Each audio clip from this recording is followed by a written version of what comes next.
Pokemon Pocket is a brand new Pokemon mobile game featuring all new cards and game mechanics.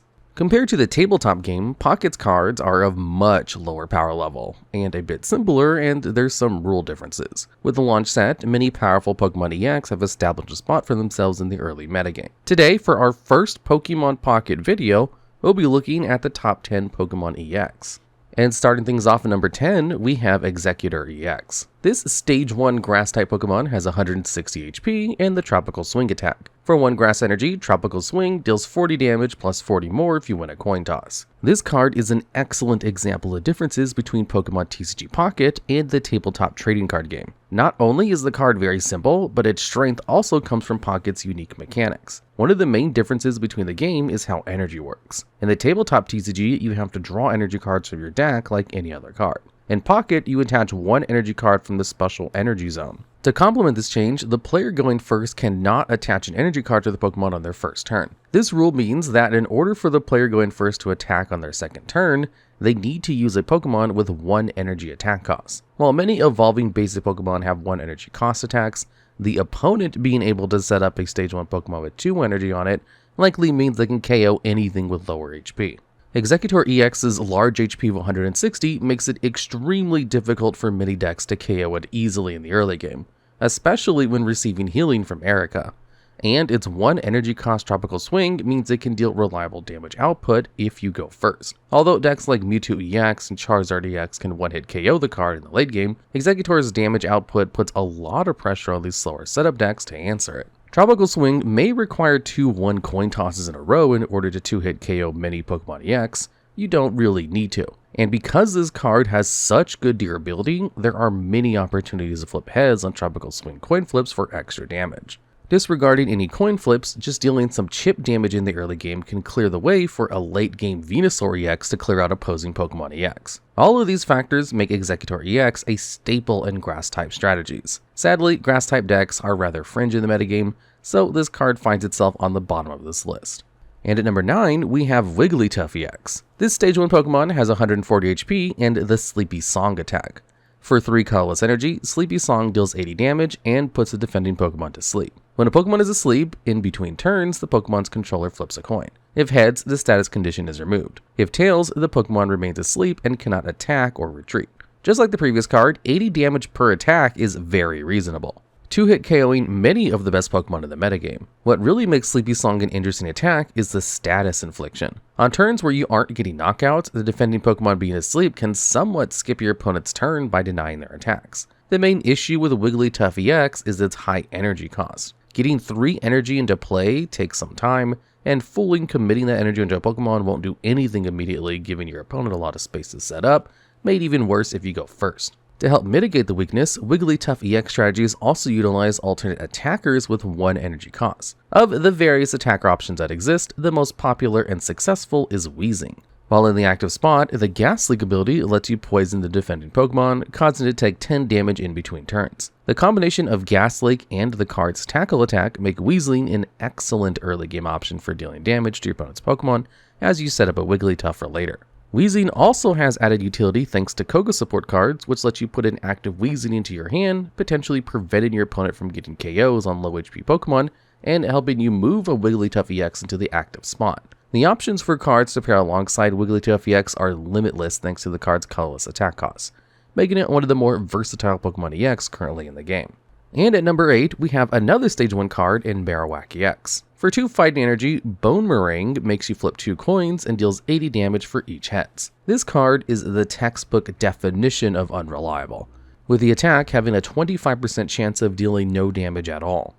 With such a harsh downside, what makes it good enough to be number 8 on this list, or even on it for that matter? The answer is that Marowak EX lines up surprisingly well against the metagame. If you were to play a Pokemon in Pokemon Pocket Tournament, the 2 archetypes you are most likely to see are Mewtwo Gardevoir and some variant of Pikachu EX. Against the latter, Marowak has a type advantage, causing all of its attacks to deal an extra 20 damage. Even against the non-fighting weak Pokemon commonly seen in Pokemon EX, such as Zapdos EX, Boomerang will get a one-hit KO against these cards 25% of the time. Dealing 80 damage for 2 energy is also not a bad rate. Although at that point, you may rather be attacking with a single price Sandslash. What Sandslash can't do, however, is survive Pikachu EX's Circle Circuit attack at max damage when its output is boosted by Giovanni. Similarly, Sandslash will never get a 2-hit KO against Mewtwo without Giovanni. In the late game against a Mewtwo Gardevoir deck, 2 Hail Mary coin flips off a Boomerang is really a fighting deck's only chance at winning. In fact, a single Boomerang getting to deal its max damage of 160 can turn almost any game around, and your opponent is always going to have to play as though it can happen. Don't be fooled though, Marowak EX has some serious problems. The card is extremely weak when going first, and just how 160 Boomerang can win the game on the spot, so too can 0 damage Boomerangs lose you the game. Even so, the card has a very legitimate place in the metagame.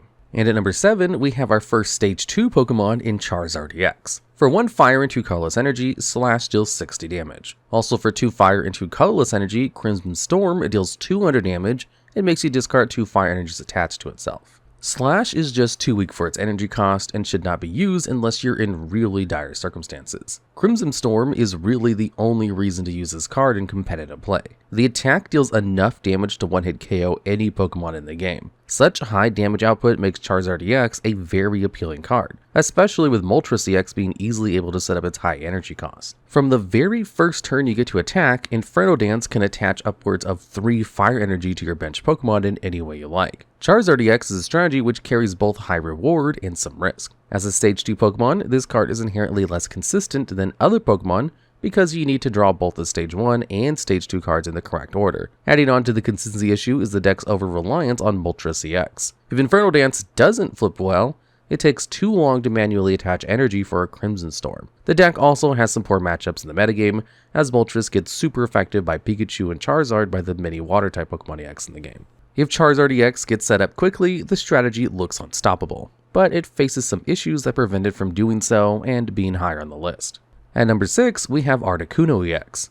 For 1 Water and 1 Colorless Energy, Ice Wing deals 40 damage. Also for 3 Water Energy, Blizzard deals 80 damage to defending Pokemon and 10 damage to each of your opponent's bench Pokemon. This card is unique in that it's one of the few cards in Pocket that deals spread damage. In the current Pokemon Pocket metagame, this card has garnered a reputation for being one of the most infuriating to play against. Articuno EX's attacks are good if you are manually attaching energy, especially when you get to attach first going second. But you can actually accelerate these attacks faster than you could with other Pokemon thanks to the supporter card Misty. This card lets you flip a coin until you get tails, and for each heads, attaches a water energy to a water-type Pokemon of your choice. Misty is arguably one of the best individual cards in the entire game, thanks to how absurdly broken it can be, and exposes another quirk of Pocket's rules. Technically, you actually are allowed to attack on the first turn of the game, you just can't generate energy to attach. Since you can play supporters on the first turn in Pocket, a turn 1 Misty with good coin flips can power up extremely good attacks before your opponent has gotten a chance to play any cards. A turn 1 Blizzard from Articuno EX will win the game, hands down. But you don't actually have to win 3 coin flips from your supporter card to get value out of the Pokemon. Winning 2 Misty flips will let you Blizzard on turn 2, which is still usually enough to win games. Even with only a single 1 flip, getting that extra energy in Articuno and using Ice Wing on turn 2 and going first puts Pokemon EX like Pikachu into Blizzard KO range. Articuno EX's interactions with Misty has given the Pokemon a reputation for being one of the most frustrating to play against with how luck reliant it can make the game feel. Now, the Pokemon itself is actually fairly mediocre, and it has a terrible matchup into electric type decks that run the top of the metagame. To offset those weaknesses, the card is overly reliant on Misty going well, and thus is only at the halfway point of this list. Marking the halfway point at number 5, we have Zapdos EX. This basis Pokemon, like all the legendary birds, has 2 attacks. For 1 Electric Energy, Peck deals 20 damage. Then for 3 Electric Energy, Thundering Hurricane flips 4 coins, dealing 50 damage for each heads. What this card provides electric decks is somewhat innocuous at first, but the value of having a 1 energy attack usable on the second turn when going first is invaluable. Generally speaking, being the player with the first turn in Pokemon Pocket is a significant detriment due to how backbreaking not being able to attach an energy card could be. And if you aren't applying pressure to your opponent's Pokemon as early as possible, they can very likely overwhelm you with both an energy advantage and the damage advantage that comes with it. In the early game, Peck provides a tool that requires a little setup for electric decks to deal meaningful damage on the first turn, regardless of whether they are going first or second. The other commonly played 1 energy attacker out of electric decks, Strike, is a stage 1 Pokemon requiring both more setup than Zapdos EX and has a lower HP value, meaning it's vulnerable to cards such as Starmie EX and Pikachu. With its much larger 130 HP, Zapdos is a far more difficult Pokemon to KO.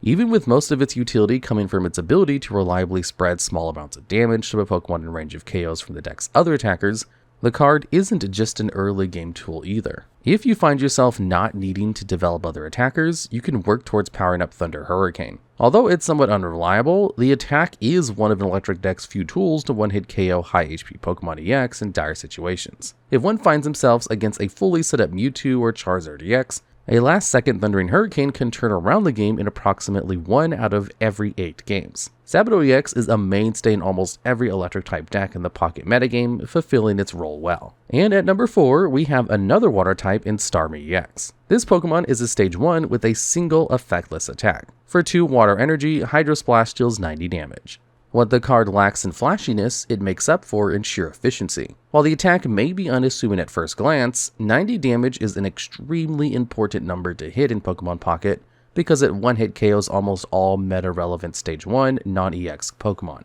Cards like Strike and Electrode out of all the electric decks fall to a single Hydro Splash. Kirlia and Mewtwo strategies is threatened as your opponent tries to evolve into a Gardevoir, and 100 HP Pokemon found in counter-meta strategies such as Slash, Primeape, and Arbok are all one-hit KO'd when the attack is boosted by Giovanni. And of course, the attack also 2-hit KOs all Pokemon EX currently in the game. If you're going second on the first turn, you also get to use Staryu's Smack attack to spread chip damage thanks to its 1 energy attack cost. If you get lucky with Misty Flips, you can even do this going first, dealing both 20 damage and allowing for Starmie EX's Hydro Splash on your second turn.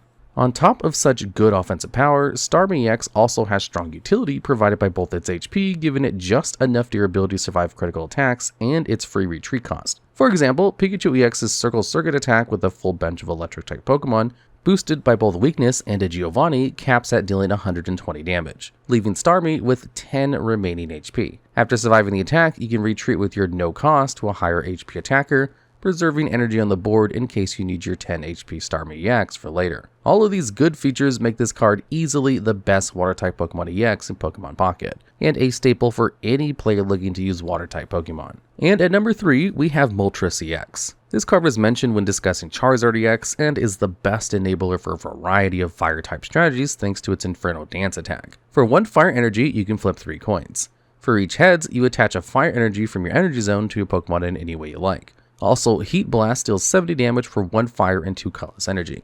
Heat Blast is a one-dimensional attack that just deals too little damage to be worthwhile. The only time you'll use this attack is if you have no other fire Pokemon to accelerate energy to with Inferno Dance. There's a variety of ways to play Moltres EX in the current Pokemon Pocket metagame. The most popular partner for this card is Charizard EX with its high damage, but prohibitive attack cost. Without Moltres, Crimson Storm would be an almost unreasonable attack to set up. The other most common Pokemon to pair with Inferno Dance is Arcanine EX. For 2 fire and 1 colorless energy, Inferno Onrush deals 120 damage, but also deals 20 damage to itself. What's important about this attack is that it deals just enough damage to one-hit KO opposing Pikachu EX, and with the help of Giovanni, also takes out Starmie EX and Zapdos EX as well. Arcanine is also situationally better than Charizard, because once you get enough energy for a single attack, you'll always be able to use it. Having to reattach energy constantly for Crimson Storm can be a detriment, whereas you'll never have that problem with Inferno Onrush. Either way, both of these Pokemon EX owe almost all of their playability to Moltres EX, speeding up their attacks. And at number 2, we have Mewtwo EX, the only Psychic-type Pokemon on this list. For 1 Psychic and 1 colorless energy, Psychic Sphere deals 50 damage. Then for 2 Psychic and 2 colorless energy, Psydive deals 150 damage at the cost of discarding 2 Psychic energies attached to itself. This card resembles Charizard in many ways, having both a lower energy attack cost that deals small amount of damage, and a 4 energy cost attack that deals massive damage at the cost of discarding energy. Despite the similarities, these two cards play wildly different. First and foremost, Mewtwo EX is a basic Pokemon and requires no additional stages to be drawn in order to start attacking. This is extremely important because Psychic Sphere's attack cost is actually fairly reasonable, especially when you lose the coin flip and go second. Psydrive may not one-hit KO every single card of the game on its own, but the combination of Psychic Sphere and Psydrive absolutely does. Speaking of, the only meta-relevant Pokemon Psydrive misses out on KOing in a single attack is Charizard EX. Against the entire rest of the metagame, There is no practical difference between 150 damage and 200. Even so, Side Drive still requires a lot of energy to properly leverage. To make sure there's enough psychic energy attached each turn to fuel repeated Side Drives, Mewtwo EX is always paired with Gardevoir. Once per turn, this Psy Shadow ability lets you attach a psychic energy from the energy zone to your active Pokemon, allowing you to double the amount of energy attachments you get per turn. Just getting a single Gardevoir in play provides Mewtwo EX with a steady, reliable flow of psychic energy to maintain repeated Side Drives. This combination makes Mewtwo Gardevoir decks one of the strongest decks in the Pokemon Pocket metagame. And finally, for the best Pokemon EX in Pokemon Pocket, we have Pikachu EX. This card has been brought up already multiple times due to how powerful it is, so now it's finally time to explain all that strength. For 2 electric energy, this Circle Circuit attack deals 30 damage for each of your bench electric type Pokemon. With 3 electric Pokemon on your bench, this attack dealing 90 damage is enough to 2-hit KO almost all meta-relevant Pokemon. One attack, which will deal 90 damage, was enough to propel Starmie EX to being a top Pokemon EX. And Pikachu EX gets to deal equal damage while being a basic Pokemon. Having such good damage output tied to a basic Pokemon makes this card extremely consistent. With both copies of Pikachu EX and 2 copies of Pokeball, you'll almost always have a Pikachu in play on the first turn that you could attach energy. If being a one-note attacker was all Pikachu decks could do, then their many variations wouldn't be taking up the largest metagame share of the strategy in Pokemon Pocket. Circle Circuit's low attack cost means that once the first Pikachu EX is set up, your extra energy attachments can be used to power up a bevy of other electric-type Pokemon. Zapdos EX is always present in these decks, and the card has been discussed already, so we'll only be going over the single prize options. Zebstrika is the most popular variant, using the Pokemon as both an early game attacker with its 1 energy cost Thunder Spear attack to deal chip damage on the second turn going first, or as a late game tool to pick off heavily damaged Pokemon that retreat to the bench. Another popular inclusion is Electrode, a Pokemon that can both deal reliable damage with Electro Ball while also having no retreat cost to enable easily moving your Pokemon around the board. The third popular Pikachu variant is that plain Raichu with 2 copies of Lieutenant Surge. Raichu's Thunderbolt attack deals 140 damage for 3 electric energy at the cost of discarding all energy attached to itself. Although a hefty cost, Thunderbolt is an excellent option in moments where you absolutely must remove an opponent's Pokemon from play. If you ever find yourself in such a situation, Lieutenant Surge can move all other energy cards from your other Pokemon straight to Raichu and be ready to take a big KO. Make no mistake, electric decks may have a lot of options, but Pikachu EX is what makes them the best strategy in competitive Pokemon Pocket. The combination of high damage, low attack cost, and reliability easily makes this card the best Pokemon EX in Pocket. And there you have it for our first Pokemon Pocket video. If you'd like to see more videos about this game, let us know down in the comments below.